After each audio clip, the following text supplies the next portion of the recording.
Which of the following statement or statements are correct regarding the Portuguese relation with Kerala? കേരളത്തിന് പോർച്ചുഗീസുമായുള്ള ബന്ധം സ്ഥാപിക്കുന്നതിലുള്ള കുറച്ച് options ആണ്, അതുമായി ബന്ധപ്പെട്ട കുറച്ച് ഓപ്ഷൻസ് ആണ്. ഏതൊക്കെയാണ് കറക്റ്റ് സ്റ്റേറ്റ്മെൻറ്റ്സ് എന്നാണ് ചോദ്യം.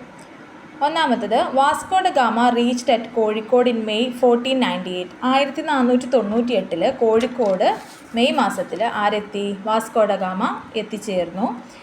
രണ്ടാമത്തെ option, in 1500 the second Portuguese mission under Pedro Alvares Cabral reached Kerala. അപ്പോൾ 1500 രണ്ടാമത്തെ പോർച്ചുഗീസ് ദൗത്യം പെഡ്രോ അൽവാരസ് കബ്രാളിന് കീഴെ കേരളത്തിൽ വന്നു എന്നാണ് പറയുന്നത്. 1500 പെഡ്രോ അൽവാരസ് കബ്രാളിൻ്റെ നേതൃത്വത്തിൽ പോർച്ചുഗീസ് ദൗത്യം രണ്ടാമത്തെ പോർച്ചുഗീസ് ദൗത്യമായി എത്തിച്ചേർന്നു. Vasco da Gama made his second arrival in Kerala in 1502. 1502 കേരളത്തിൽ വാസ്കോ ഡ ഗാമ രണ്ടാമതായി എത്തിച്ചേർന്നു. Portuguese alliance with Kolathiri was stable and continues till the exit from Kerala. അപ്പോൾ കേരളത്തിൽ നിന്ന് പോർച്ചുഗീസുകാർ പുറത്താകുന്നത് വരെ കോലത്തിരിയുമായിട്ടുള്ള ബന്ധം പോർച്ചുഗീസുകാരുടേത് സ്റ്റേബിളും കണ്ടിന്യൂസുമായിരുന്നു എന്നാണ് പറയുന്നത്. ഈ 4 ഓപ്ഷനിൽ ആൻസർ വരുന്നത് എല്ലാ സ്റ്റേറ്റ്മെൻറ്റും കറക്റ്റാണ്. ഓൾ സ്റ്റേറ്റ്മെൻറ്റ്സ് ആർ കറക്റ്റ് എന്നാണ് ആൻസർ വരുന്നത്. അപ്പോൾ 1498 മെയ് മാസത്തിൽ കോഴിക്കോട് വാസ്കോ ഡ ഗാമ എത്തിച്ചേർന്നു. 1500 പോർച്ചുഗീസുകാരുടെ രണ്ടാമത്തെ മിഷൻ ആരുടെ നേതൃത്വത്തിൽ എത്തിച്ചേർന്നു? പെഡ്രോ അൽവാരസ് കബ്രാളുടെ കീഴിൽ എത്തിച്ചേർന്നു. 1502 1502 കേരളത്തിൽ രണ്ടാമതായിട്ട് വാസ്കോ ഡ ഗാമയുടെ സെക്കൻഡ് വിസിറ്റ് എന്ന് പറയുന്നത്.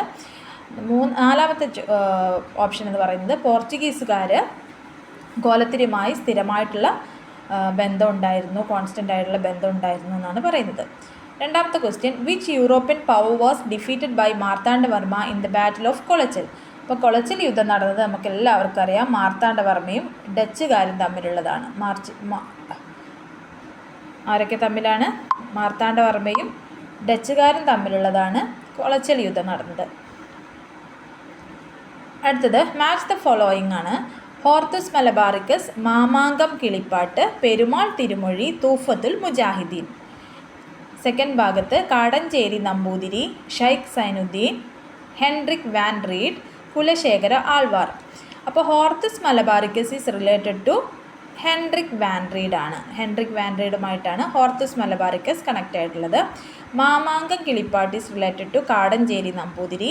Perumal Thirumozhi is related to Kulasekhara Alvar. And Tuhfatul Mujahideen is related to Sheikh Zainuddin ആണ്. അപ്പോൾ ആൻസർ വരുന്നത് ഓപ്ഷൻ എ ആണ്. Hortus Malabaricus, Hendrik van Rheede, Mamankam Kilippattu, Kadancheri Namboothiri, Perumal Thirumozhi, Kulasekhara Alvar, Tuhfatul Mujahideen, Sheikh Zainuddin ആണ്. Which of the following statement or statements are correct regarding the first ministry of Kerala under EMS Namboodiripad. അപ്പോൾ കേരളത്തിലെ ആദ്യ മന്ത്രിസഭയായ EMS നമ്പൂതിരിപ്പാടിൻ്റെ കീഴിലുള്ള മന്ത്രിസഭയിലെ മിനിസ്റ്റേഴ്സിൻ്റെ ഡീറ്റെയിൽസ് ആണ്. Joseph Mundassery was the minister for education. P.K. Chatan was the Minister for Industries. K.R. Gowri was the Minister for Land Revenue. K.P. Gopalan was the Minister for Local Self-Government എന്നാണ് പറഞ്ഞിട്ടുള്ളത്. അപ്പോൾ Joseph Mundassery ആയിരുന്നു ആദ്യത്തെ വിദ്യാഭ്യാസ മന്ത്രി നമുക്കറിയാം. അപ്പോൾ ഒന്നാമത്തെ ആൻസർ ശരിയാണ്. രണ്ടാമത്തെ, P.K. Chatan was the minister for industries. അപ്പോൾ P.K. ചാത്തന് ഇൻഡസ്ട്രീസിൻ്റെ മിനിസ്റ്റർ അല്ല, ലോക്കൽ സെൽഫ് ഗവൺമെൻറ്റിൻ്റെ മിനിസ്റ്ററാണ് P.K. ചാത്തൻ മാസ്റ്റർ എന്ന് പറയുന്നത്. K.R. Gowri was the minister for land revenue, അത് ശരിയാണ്. K.P. Gopalan was the minister for local self government അല്ല, K.P. Gopalan was the minister for industries ആണ്. അപ്പോൾ ആൻസർ വരുന്നത് 1 and 3 ആണ്. ഓപ്ഷൻ 1 and 3 ആണ് ആൻസർ വരുന്നത്. ഓപ്ഷൻ 1 and 3, അതായത് എഡ്യൂക്കേഷൻ മിനിസ്റ്ററാണ് Joseph Mundassery and K.R. Gowri was the minister for land revenue ആണ്. അപ്പോൾ അതാണ് correct statement. P.K. Chatan was the minister for local self government and K.P. Gopalan was the minister for industries.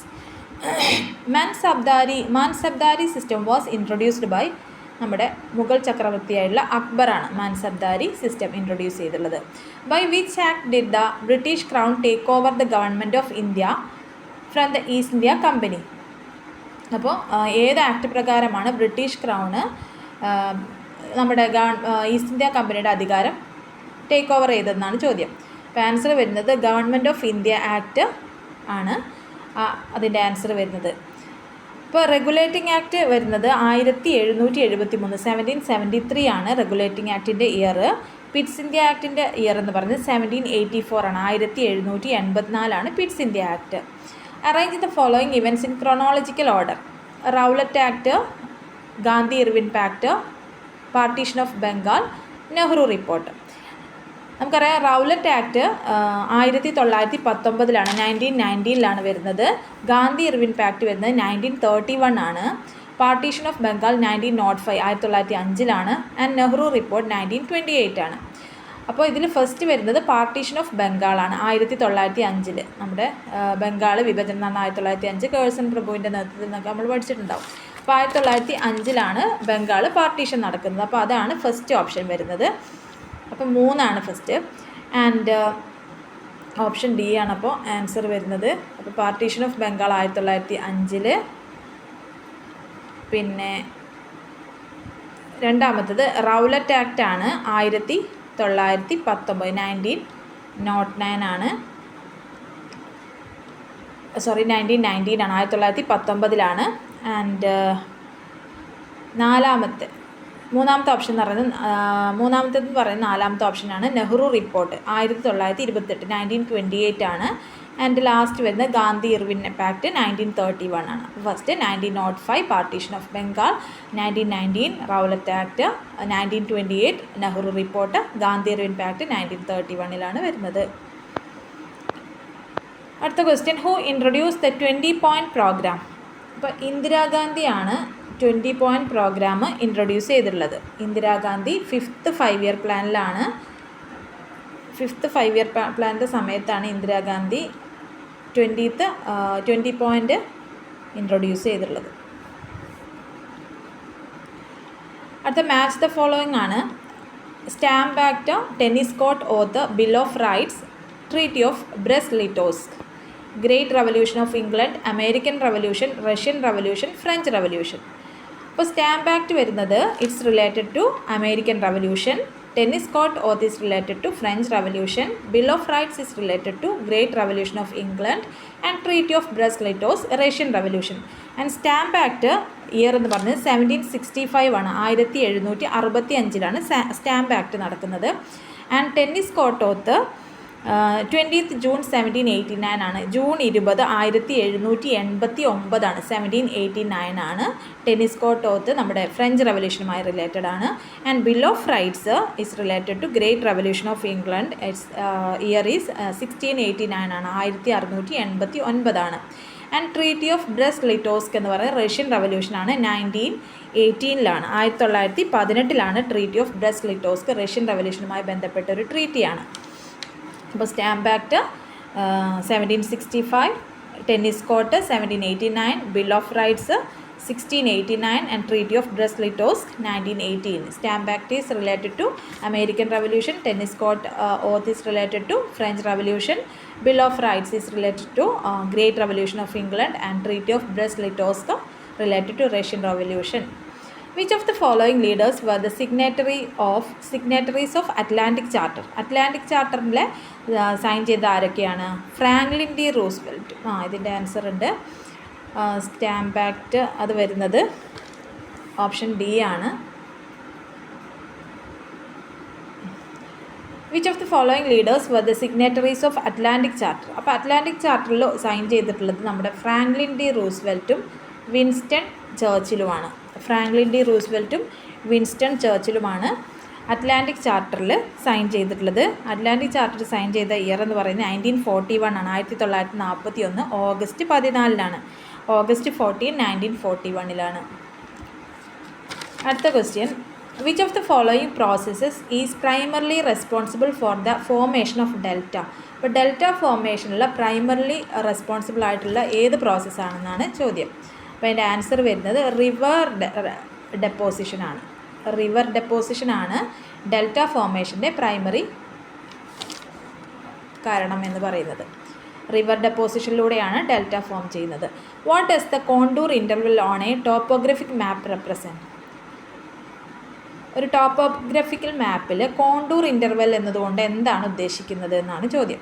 What does the contour interval on a topographic map represent? Answer വരുന്നത് the vertical difference in the elevation between consecutive contour lines.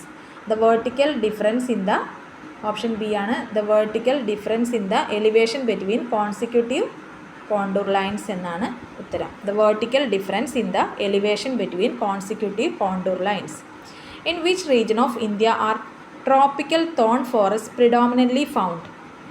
അപ്പോൾ ഇന്ത്യയുടെ ഏത് ഏരിയയിലാണ് tropical thorn forest predominantly ഏറ്റവും കൂടുതലായിട്ട് കാണപ്പെടുന്നത് എവിടെയാണെന്നാണ് ചോദ്യം. In which regions of India are tropical thorn forest predominantly found?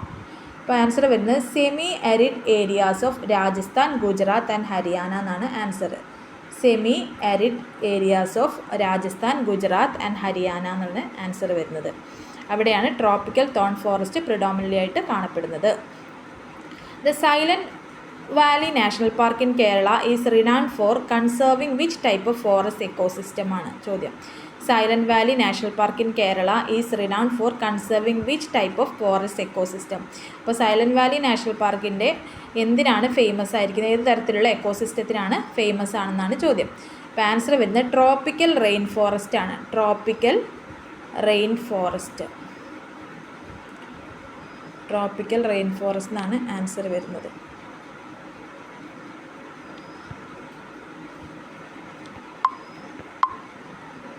Tropical rain forest, ഉഷ്ണമേഖല മഴക്കാടുകൾ എന്നാണ് എൻ്റെ മലയാളം. Tropical rain forest. അപ്പോൾ silent valley national park in Kerala is renowned famous for conserving tropical rain forest. Which two mountain ranges do the Palakkad gap separate in the western Ghats? Western ഘാട്ടിൽ Palakkad gap separate ചെയ്യുന്ന 2 mountain ranges ഏതൊക്കെയാണെന്ന് ചോദിച്ചാൽ answer ഇതിൽ വരുന്നത് Nilgiri hill ranges and Nelliyampathy hill ranges ആണ്. Nilgiri hill ranges and Nelliyampathy hill ranges ആണ് answer വരുന്നത്. അടുത്തത് an increase in per capita income without an improvement in income distribution indicates. അപ്പോൾ ഒരു പെർ ക്യാപിറ്റ ഇൻകം പ്രതിശീർഷ വരുമാനം വർദ്ധിക്കുന്നുണ്ട്, പക്ഷേ എന്ത് വർദ്ധിക്കുന്നില്ല? Without an improvement in income distribution. Income ഡിസ്ട്രിബ്യൂഷനിൽ വരുമാന വിതരണത്തിൽ എന്ത് വരുന്നില്ല? ഇമ്പ്രൂവ്മെൻ്റ് ഒന്നും വരുന്നില്ല. അങ്ങനെയുള്ള ഇതിന് എന്താണ് പറയുക എന്നാണ് ചോദ്യം. അപ്പോൾ an increase in per capita income വർദ്ധിക്കുന്നുണ്ട്, പക്ഷേ നമ്മുടെ ഇൻകം ഡിസ്ട്രിബ്യൂഷനിൽ ഇമ്പ്രൂവ്മെൻ്റ് ഒന്നുമില്ല. അങ്ങനെയുള്ളൊരു കണ്ടീഷനെ പറയുന്ന പേരാണ് വൈഡനിങ് ഇൻകം ഇനീക്വാലിറ്റി എന്നാണ് അതിന് പറയാം. വൈഡനിങ് ഇൻകം ഇനീക്വാലിറ്റി എന്നാണ് പറയുക. അപ്പോൾ an increase in per capita income without an improvement in income distribution എന്ന് പറയുന്നതിൻ്റെ ആൻസർ വരുന്നത് വൈഡനിങ് ഇൻകം ഇനീക്വാലിറ്റിയാണ്. Widening income inequality.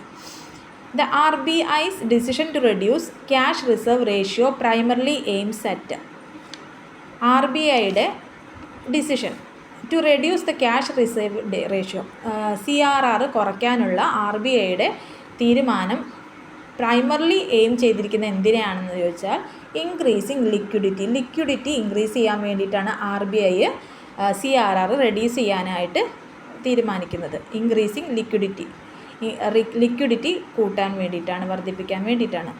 A simultaneous rise in GDP and fiscal deficit suggest എന്താണ്? A simultaneous rise in GDP and fiscal deficit. അപ്പോൾ ഒരേ സമയം തന്നെ GDPയും physical ഡെഫിസിറ്റും ഉയരുന്ന അത് എന്താണ് ഉദ്ദേശിക്കുന്നതെന്നാണ്. അപ്പോൾ government is following expansionary fiscal policy എന്നാണ് അതിൻ്റെ ആൻസർ വരുന്നത്. ഗവൺമെൻറ്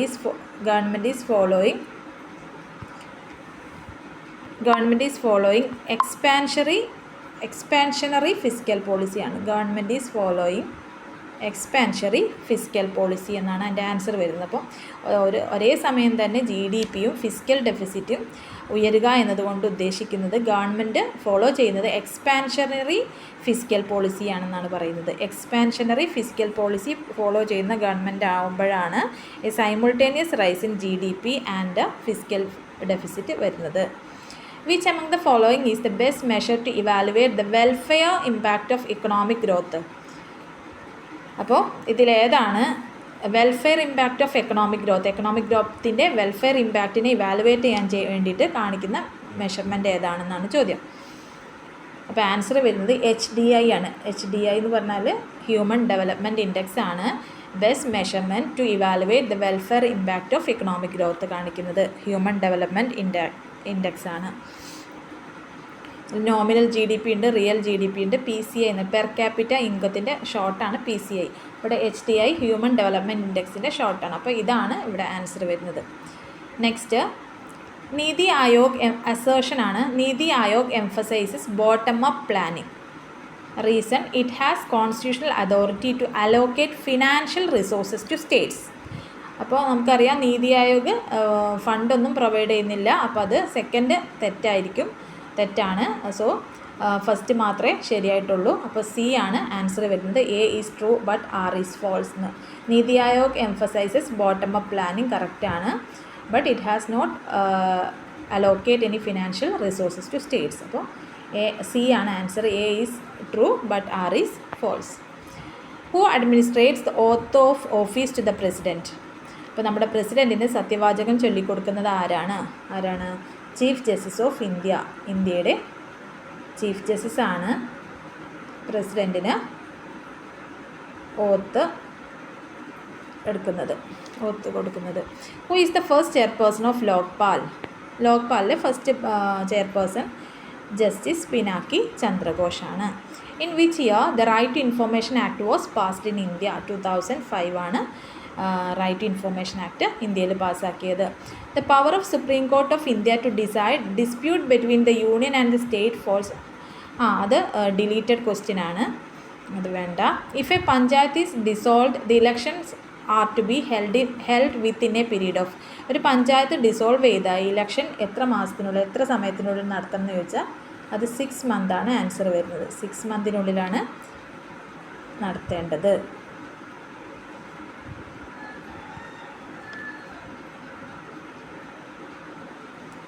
6 മന്തിനുള്ളിലാണ് പഞ്ചായത്ത് ഡിസോൾവ് ചെയ്താൽ ഇലക്ഷൻ നടത്തേണ്ടത്. അടുത്ത which of the following is not included in the fundamental duties of constitution of India? First option to uphold and protect the sovereignty, unity and integrity of India, to safeguard public property, to abjure violence, to develop scientific temper, humanism and spirit of inquiry and reform, to assure the dignity of the individual and unity and integrity of the nation. അപ്പോൾ ഇതിൽ answer വരുന്നത് ഇതിലല്ലാത്തത് fundamental ഡ്യൂട്ടീസിൽ കോൺസ്റ്റിറ്റ്യൂഷൻ്റെ fundamental ഡ്യൂട്ടീസിൽ ഉൾപ്പെടാത്തത് ഏതാണെന്നാണ് ചോദ്യം. D ആണ് 4 only എന്നുള്ളതാണ് answer വരുന്നത്. അപ്പോൾ ഏതൊക്കെ ഡ്യൂട്ടീസിലുള്ളതാണ്? To uphold and protect the sovereignty, unity and integrity of India, to safeguard public property, to abjure violence, to develop the scientific temper, humanism and spirit of inquiry and reform. അപ്പോൾ 4ാമത്തെ point വരുന്നത് to assure the dignity of the individual and unity and integrity of the nation. അത് Indian കോൺസ്റ്റിറ്റ്യൂഷനിലെ പ്രിയാമ്പിളിൽ വരുന്നതാണെന്നാണ് കാണുന്നത്. അപ്പോൾ ബാക്കി 3 ഫണ്ടമെൻ്റൽ ഡ്യൂട്ടീസിൽ പെടുന്നതാണ്.